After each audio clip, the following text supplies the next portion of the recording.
Hello, everybody. Welcome to the Fantasy Forecheck presented by the all-new Ram 1500 Sport. I'm Andy McNamara alongside Nick Alberga. And Nick, we got on today's show, we'll have your starts, your sits, your sleepers, your waiver wire pickups, and of course, the tips for your Sportsnet Fantasy Hockey Pool presented by Ram.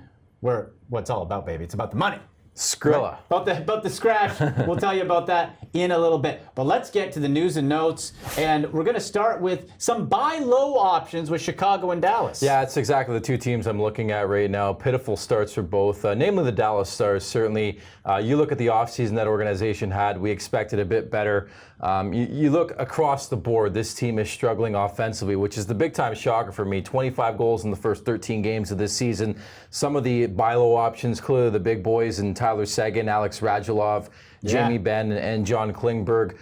You look specifically at a Jamie Benn, 3.3%, and Alex Radulov, 3.7% in terms of shooting percentage. A lot of value to be had in buying low on those stocks. And in Chicago, I think the two guys I'd be targeting right now clearly are Patrick Kane, off to a slow start by his standards, although he's still shooting at a 10.7% clip. Has 3 goals in the season. The other guy is Alex DeBrincat. Meantime, I'm not as bullish on the likes of Jonathan Taves and Dylan Strome and Eric Gustafsson on the back end. I think if you can get those guys, go ahead and do it. But I wouldn't pay above asking price to get those. Exactly. I wouldn't reach on those guys. But the prolific names to look at for sure on Chicago are Patrick Kane and Alex DeBrincat.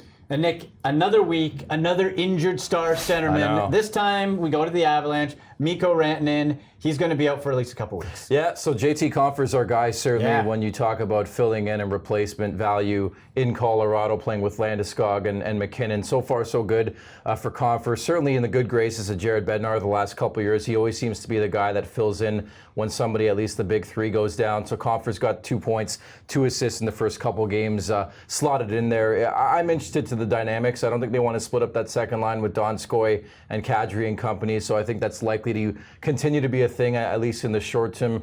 Rantanen, of course, expected to miss week to week at this point with that lower body injury. But JT Compher, 7% owned. He's a guy I'd touch certainly in the waiver wire right now. Yeah, got to pick him up. And how about some lineup changes? Significant. The high-octane Tampa Bay Lightning shuffling some lines. Of course, that's relevant to our fantasy lineups. Yeah, and coaches, as we know, love to throw lines in a blender. The Calgary Flames, the team we'll talk about in mere moments as well, they've sort of jumbled up their top 6, surprisingly. But I think when you look at the New York Rangers specifically, you talk about the value of Chris Kreider, who's in a contract year, now playing with Mika Zibanejad as a center. And Kaapo Kakko has shuffled up and down the lineup. Clearly, he's a rookie. They're going to be careful with his insulation early on in his career. He's been on the third line the last couple games, is getting a shot at times on the first line. So I think there's some value, buy low ability when it comes to Kaapo Kakko. And then Artemi Panarin, Ryan Strome, and Pavel Buchnevich have been a thing. Ryan Strome is a guy we're certainly endorsing this week in terms of the waiver wire and picking him up. He's not really accounted for in most leagues, and I think there's a lot of value to be had. You look at the last week for Ryan Strome, it's been pretty epic. And then Tampa, certainly a team we know to be one of the best teams. So many weapons. Exactly, but the problem is like they want to get going at the right time, considering what happened last year. You win the President's Trophy, then they get swept by Columbus. I don't think anybody saw that coming. No. So I think you find some significant value now with the line shuffling. Granted, coaches seem to go back to the well, what brought them success in the past. But for now, you're looking at Palat, Point, and Kucherov on the top line, Tyler Johnson, Stamkos, and Matthew Joseph on line 2. So I think anybody with exposure to the likes of Braden Point, Kucherov, and Stamkos, I think you want to definitely take a flyer on, Andy. Yeah, you're gonna benefit from being associated with any of those guys. Now, a light week when it comes to the 4 game schedules, and those are the ones we typically like to target, or at least try to, when it comes to setting your fantasy lineup, because as we know, more games, more opportunity for fantasy points. Only 2 though, a couple of Canadian clubs, Calgary and Vancouver.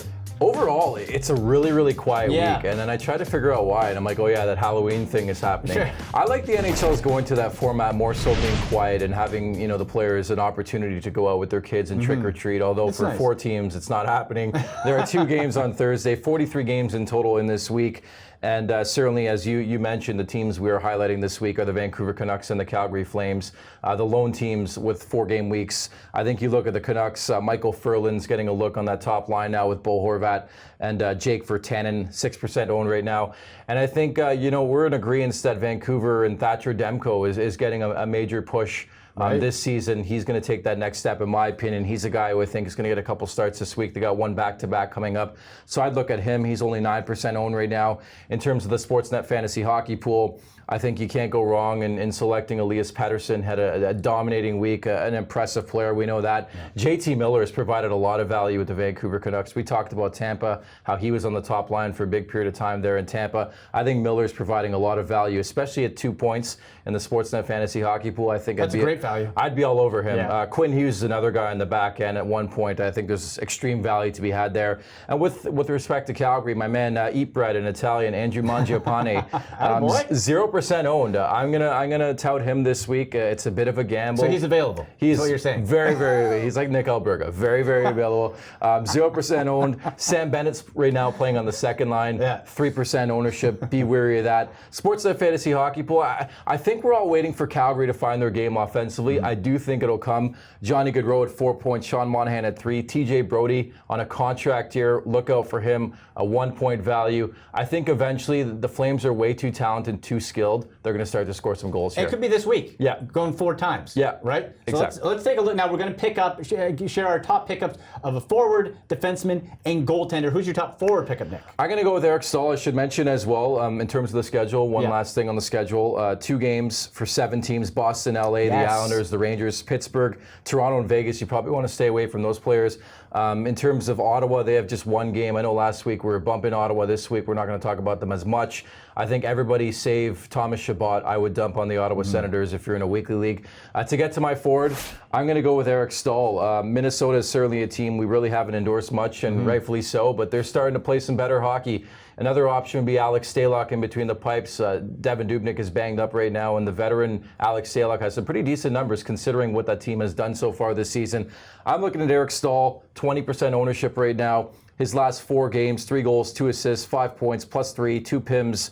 1 power play point, 1 game-winning goal, and 13 shots on goal. I think he's providing a lot of value, given everything we talked about needing centers in fantasy hockey right now. And Nick, I'm going to go there as well, sticking with center. Brock Nelson of the New York Islanders. If JT Compher isn't available, or Staal, or whatever, go with Nelson. Dual position eligibility. We like that. Center and left wing, so you can pop him in there. And listen, he's had a nice start to this season. He's averaged 10.8 fantasy points over his last 3 games. He contributes some hits, some blocks, the odd shot as well. Usually good for 3 shots a game, and only 38% ownership in Yahoo leagues. 2 home games this week as well, so if you're looking for a forward, I'm liking Nelson. And Andy, I heard he's a big Paul Heyman guy.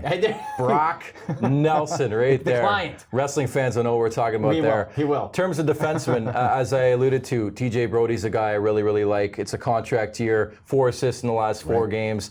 I think Calgary in general is a team certainly I'm looking for the next couple weeks from a fantasy perspective to really pick things up offensively. Let's go to the Jets for my defender. It's a name that's fun to say too, Neil Pionk. It's kind of like Pionk. Neil Pionk. Not the flashiest name, but you look for a depth D guy or a nice DFS play this upcoming week on Winnipeg's Western road trip. His value comes in the shots and block shots department. He's also got a couple power play points, 8 points overall, and he's still available in 58% of Yahoo leagues. He is, and Pionk's a guy that not many people knew, because especially in Canada, because he played for the New York Rangers. He was sort of the key player involved in the Jacob Trouba transaction in the offseason. Right. I think he provides some sneaky value overall in fantasy hockey for a variety of reasons. Let's not forget Dustin Byfuglien's not back. Sure. We don't know what's going to happen there. Another guy is Josh Morrissey, so I like that play quite a bit. And what about your goaltender pickup? I'm going to go with the veteran Brian Elliott. Poor Carter Hart. That was sort of my wonder going into this season. How would Carter Hart perform in his first full season in the NHL? I think it's going to be turbulent. I mean, it's happened quite frequently in the past with young netminders. So I think if you're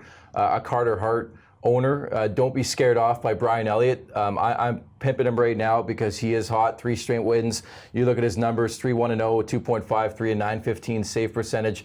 I think they're going to do their best to insulate Carter Hart. They understand his age. They understand his pedigree. They got to be careful with the way he adapts to the NHL level. So it's pretty simple for me. I think in terms of streamers right now and DFS, Brian Elliott's a guy I would look at. But certainly in the long run, it's Carter Hart's crease, and Brian Elliott knows his role for sure. Right. And I'm going to go to that 4-game schedule with the Vancouver Vancouver Canucks. Now, they may split these games, may play 3, but only owned in 72% of Yahoo League. So that's pretty low for a starting goaltender in Jakob Markstrom for the Vancouver Canucks. Now, you take the last game out of it, because that was not fun. I still can't believe that. That was not fun for the Vancouver Canucks. They let that 5-1 lead slip away. So if you remove that little bit, his numbers look pretty good, because if you take it as a big picture, that has skewed it. So you go from 2.53 goals against, 912 save percentage, but if you take out that last game, he's only allowed more than 2 goals just one time all year. So I like him for DFS. You can track that. And again, for that 4-game week, he has the potential to play at least 2, maybe 3 games. Yeah, the Canucks in general are a team, I think, on the rise. I think we can both agree with that. Are they a playoff team at this point in time? Who knows? I do like their offseason moves. Tyler Myers comes in. JT Miller. He's certainly, I love JT Miller from a fantasy perspective. I just wish he brought it on a nightly basis. That has been a theme in his career so far, whether it be under Alain Vigneault with the New York Rangers or John Cooper with the Tampa Bay Lightning. He has his moments where he's on the first line, and then randomly he'll be on the 4th line. So just be wary of that if you own JT Miller right now, but certainly a lot of value to be had there for sure. All right, folks, now it's time for the main event, your Sportsnet Fantasy Hockey Pool presented by Ram. So, Nick, this is where you can win over $50,000 in prizes, $1,000 in weekly prizes, smaller prizes, also a chance to win one of those brand spanking new beautiful Ram 1500 sport vehicles. Show me some money. Show me some money, baby. Yep. So this is what you do for your lineup. You need 6 forwards, you need 4 defenders, you need 2 goalies, and then at each of those position groups, you Ram capable up one of them for double the points. So you slap the Ram tag on one, and you double up the points. So who are you going at forward? Yeah, pretty simple. I'm going to go with Johnny Gaudreau. Although I hit it last week with Patrick Kane, but 4 games for the Calgary Flames. I'm going to keep it simple in this situation. Go with Johnny Gaudreau, just more so because I think Calgary has to catch fire. Pardon the pun, it's way too easy. But they have shown in the past, and I do think they'll get some chemistry going, whoever is on that top line for Calgary. So I'm going to go with Johnny Gaudreau. Who do you got? I am going to Ram stack. That can be a thing, right? Ram capable stack. I like it. With the Capitals. I'm going Ovi, Alex Ovechkin, and John Carlson. Again, the strategy, don't overthink for doubling the points. Those are 2 of the best players in the league. You have Carlson at 1 and Ovi at 6 in overall scoring. Pretty darn good. Pretty simple. Yeah. So you go with that, and of course Ovechkin. You don't really have to oversell him. 4 goals, 1 assist in his last 4 games, at least 5 shots in all of those. And it's just very simple when you have those 2 players playing the way they are. It makes way too much sense for me to not slap the Ram capable tag on. It's amazing. You look at Ovechkin. Like I still have my reservations and doubts that he's not going to catch Gretzky. But then I watch him play, and it's like this guy he gets better. He's like a fine wine. He just scores 40 goals, 50 goals, with relative ease, and he has the Jaromir Jagr fountain of youth inside him. It's insane, but you just wonder, like, does he want to go back to Russia and play hockey? But anyways, I digress. Back end, Ram capable pick. I'm going to go with Brent Burns of the San Jose Sharks. Again, pretty simple. I have to go with the defenseman who on a yearly basis seems to get the most points from a defenseman in the NHL, although I think John Carlson, your boy, might have something to say about that. He's been outstanding, and I know people were a bit furious last week that we didn't bring up John Carlson, so there's your due to John Carlson right there. And in between the pipes, we talked about it off the top of the show. The Dallas Stars, they have to get going eventually, right? Like, I know people are going to try to draw everything and say, oh, they're this year's St. Louis Blues. It's way too early. I do think that was sort of a one-off, but Ben Bishop, he was one of the highest-ranked fantasy goalies for a reason. I think Dallas is going to find their footing.